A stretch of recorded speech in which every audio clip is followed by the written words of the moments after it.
Right, so those of you that haven't been living under a rock will obviously remember General Mkhwanazi, who a few months ago made some shocking allegations. In the meantime, the president, in his esteemed role as the leader of our country, decided to call yet another special council, or a commission, if you will. I hate even calling it a commission because commissions are supposed to get things done, right? That's the whole point. But commissions in South Africa, it's like the Zondo Commission. It's a nice thing. It gets everyone talking, and then the government can just sort of ignore everything that goes on there. The Madlanga Commission is probably not gonna be anything other than that.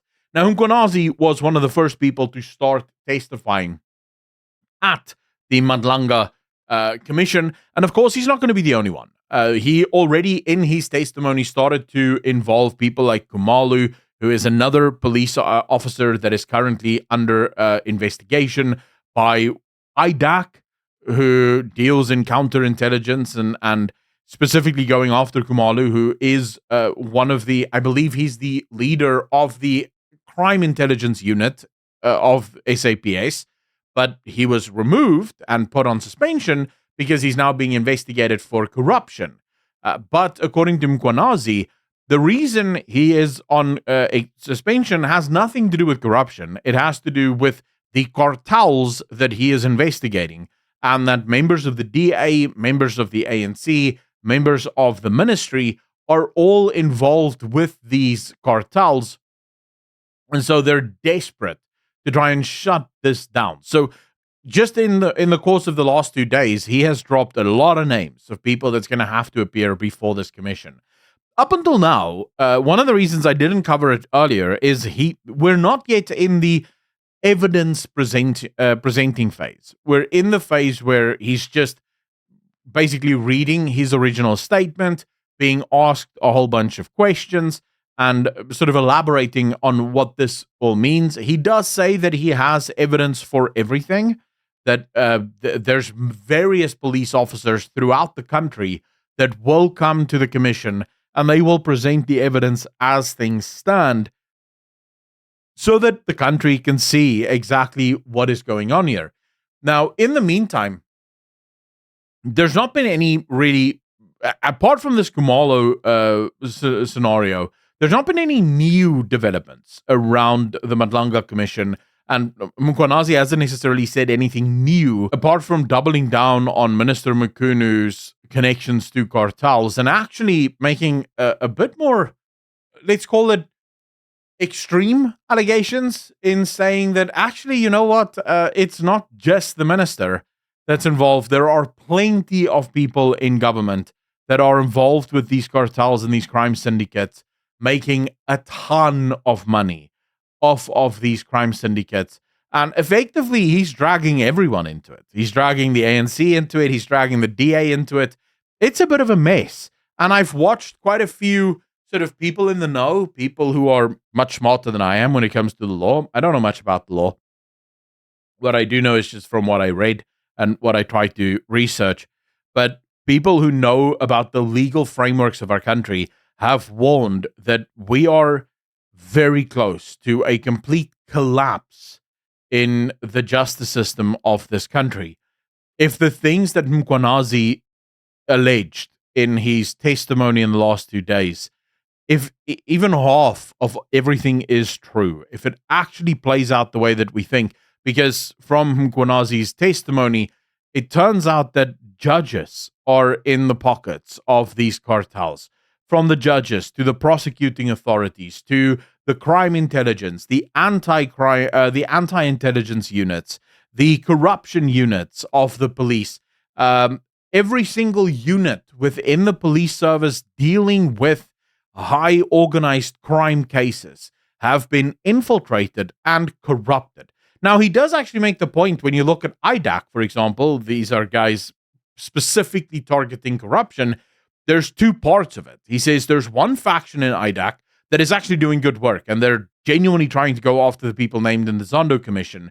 But then there's this new part that has started up that they're going after the cartels. So basically, this is how corruption works, right? corruption goes after whatever is good and functioning and infiltrates it because it uses the function of a well-organized unit in order to corrupt it and get what it needs.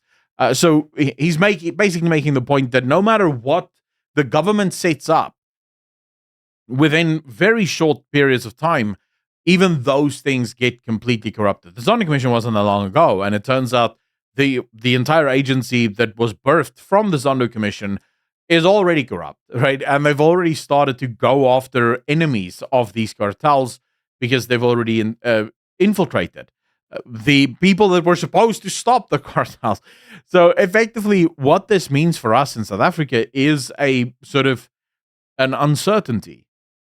Is there going to be a criminal justice system left after this? If General Mkhwanazi is correct, and if everything plays out now, there's been a lot of concern around how clean is General Mkhwanazi actually. Is he corrupt? Isn't he corrupt? Can he be trusted? To this, all I can say is the man was appointed by the ANC.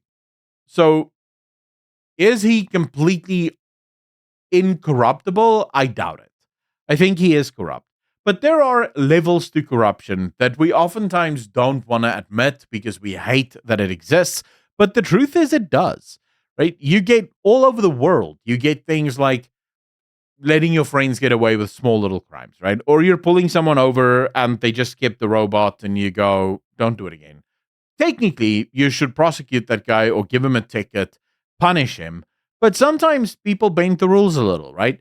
Maybe you give your cousin a job at the local police station, even though your cousin technically shouldn't get that job because they didn't go through the proper channels. So things like that, these are sort of ordinary nepotisms and corruptions that happen all over the world. I think General Mkhwanazi is probably guilty of most, if not all, of that types of corruption. But there might be a point where people like General Mkhwanazi looked at the dangerous kind of corruption, like, for example, getting in bed with cartels and criminal gangs that's killing children in our country. And that to him was a line that he's not willing to cross. He doesn't mind a little bit of extortion. He doesn't mind a little bribery here or there. That's perfectly fine. But being in bed with cartels that's literally killing children and putting drugs on our streets, that was a bridge too far for him. That would be my guess. When I look at his face, he looks like a man that has a relatively honest face. But then again, there's no way to know, right? We'll have to wait for this commission to see what the evidence is, because all of these people that's been accused by Mkhwanazi now has already clapped back and said they have evidence to prove that Mkhwanazi isn't who he says he is, and they will clear their names. So it's gonna be a fist fight, quite frankly. I'm looking forward to it, and I think you guys are too. So let me know in the comment section down below, what do you think is going to be the outcome of the Madlanga Commission? And then if you like what I do and you think more people should have access to the content that I make, consider hitting that like button, hitting that subscribe button, and leaving a comment, because it genuinely helps. When YouTube sees you liking and commenting and subscribing and engaging with the video, it tells the algorithm, hey, you like it, so maybe other people will like it too.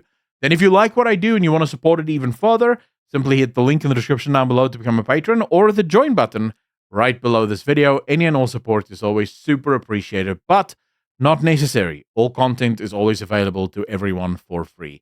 As always, be good to each other, be kind to each other, and I will see all of you in the next one. Peace.